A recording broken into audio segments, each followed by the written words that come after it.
चीन के साथ साथ रूस की तरफ से भी इजराइल के हमले की निंदा कर दी गई है। कुछ देर पहले हमने आपको चीन का बयान दिखाया था, एक बार फिर से क्या स्टेटमेंट आई है वो आपको बता दें। चीन की तरफ से इजराइल ने लाल रेखा यानी कि रेड लाइन को क्रॉस कर दिया है। तेहरान पर हमला करके परमाणु ठिकानों पर जो हमला किया गया, अमेरिका ने कहा ईरान को किए गई जो उसकी सजा है उसके किए की सजा उसको मिली है। अमेरिका ने इजराइल की सुरक्षा का वादा कर दिया, यानी अब समझना यह होगा कि यह क्या सिर्फ जो मामला है इजराइल और ईरान की जंग का, ये दोनों साइड में जो सहयोगी हैं, चाहे एक तरफ अमेरिका की बात करें दूसरी तरफ चीन और रशिया की बात करें, ये क्या सिर्फ स्टेटमेंट तक अब सीमित रहने वाले हैं या फिर इससे ज्यादा बढ़कर भी कुछ होने वाला है। हालांकि ये सहयोग बहुत मायने भी रखता है। ऐसे में फिलहाल क्या बयान दिए जा रहे हैं, किसने क्या कहा, ये इंफॉर्मेशन आपके सामने, क्योंकि अमेरिका ने साफ कह दिया कि ईरान को उसके किए की सजा मिलेगी, जबकि रूस ने कहा कि इजरायली हमला अंतर्राष्ट्रीय कानून का उल्लंघन है। चीन की तरफ से कहा गया कि इजरायल ने एक बार फिर लाल रेखा पार कर दी है। जॉर्डन इजरायल के समर्थन में खुलकर आ चुका है और अपने एयर स्पेस से हमले की मंजूरी भी दे रहा है। लेकिन दत्ता सर, अब ईरान का भी तो ये बयान आ गया कि जो जो समर्थन करेगा वो सीधे हमारे रडार पर भी रहेगा।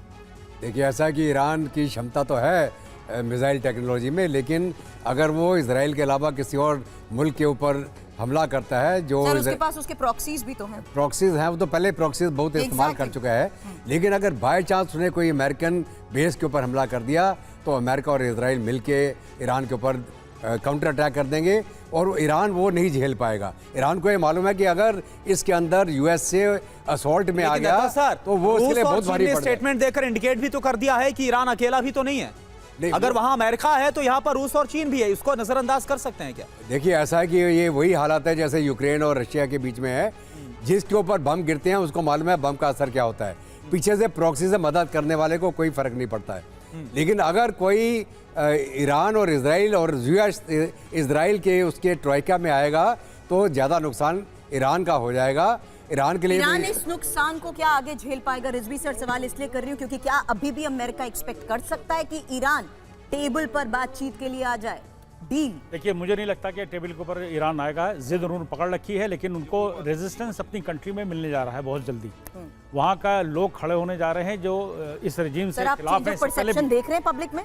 जी बिल्कुल, रेजिस्टेंस वहाँ पे होगी क्योंकि इसका पहले भी हुई थी और अब तो ये जो हो रहा है उसका जो न्यूक्लियर का जो रेडिएशन स्टार्ट हो गया। लेकिन रिजवी सर, जो कल बयान दिया गया डोनाल्ड ट्रंप की तरफ से, उसे आप कैसे आकलन करेंगे, एनालिसिस करेंगे? डोनाल्ड ट्रंप ने बोला कि अभी भी इजराइल के पास मौका है क्योंकि रविवार का वक्त है, छठे दौर की बातचीत होने वाली थी, जो पहले से प्लान था कि अगर वो बातचीत की टेबल पर आते हैं, परमाणु वार्ता करते हैं तो इजराइल हमलों को रोक देगा। बिल्कुल नहीं करेंगे, वो नहीं करेंगे, ईरानियन बिल्कुल नहीं करेंगे। मैं आपसे बता रहा हूँ नहीं करेंगे। अब जो वहाँ पे रेडिएशन फैला है उस पर ध्यान नहीं दिया जा रहा है। अच्छा। उससे लाखों लोग अपने घर छोड़ के भाग रहे हैं। ये सर बहुत सीरियस है। जो के आसपास उस इलाके के लोग हैं जो अपने घरों को छोड़ रहे हैं, रेडिएशन फैल चुका है। ऐड करना चाहूंगा सर, ये शिप टू आपने शिप फोटोग्राफ दिखाया था, वो आपने फोटोग्राफ जो दिखाया वो सरफेस टू एयर मिसाइल्स थी। हेलफायर एक्चुअली इनके जो कैरियर बने एयरक्राफ्ट उसमें एयर टू ग्राउंड फाइटर के लिए यूज किए जाएंगे, तो अटैक कर रहा है वो तो आपने वीडियो। लेकिन सर ये जो खबर है, ये बहुत इंपॉर्टेंट है। एग्जैक्टली रिजवी सर, वो रेडिएशन वाली बात को क्लियर कर दीजिएगा क्योंकि इस बीच रेडिएशन के खतरे को देखते हुए तमाम जो बयान आए उसके मुताबिक उसे फिलहाल रूल आउट कर दिया गया कि अभी ऐसी स्थिति नहीं है। नहीं, ये छुपा रहा है, ईरान छुपा रहा है, रेडिएशन हो रहा है क्योंकि टारगेट हिट किए हैं उनके। और जो मेन उनका जो मिसाइल सेंटर था उस पर हिट किया, जहां पर उनका न्यूक्लियर सेंटर, जहां रिचमेंट हो रही थी इसकी ठीक है सर।